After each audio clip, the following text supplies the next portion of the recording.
Hello friends, இந்த வண்டி பார்த்தீங்கன்னா சுராஜ் டீசலு ராயல் என்ஃபீல்டுக்கு முன்னாடி வந்தது.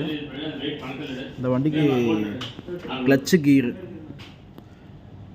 ஃபுல்லாக ரெடி பண்ணுறாங்க.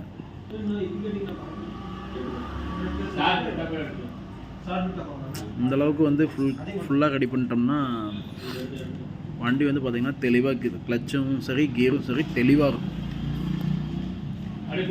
ஸோ ஒன்ஸ் நம்ம கிளச்சு கீர் சும்மா நார்மலாக வந்து ஃபுல்லாக ரெடி பண்ணுறோன்னா இந்த மாதிரி பக்காவாக ரெடி பண்ணிடணும். ஸோ ஒன்ஸ் ரெடி பண்ணிட்டோம் அப்படின்னோம்னா வண்டி வந்து தெளிவாக இருக்கும். இந்த சுராஜ் மாடலுங்க, செல்ஃப் ஸ்டார்ட் வண்டி, செல்ஃப் போட்டிருக்காங்க இந்த வண்டிக்கு.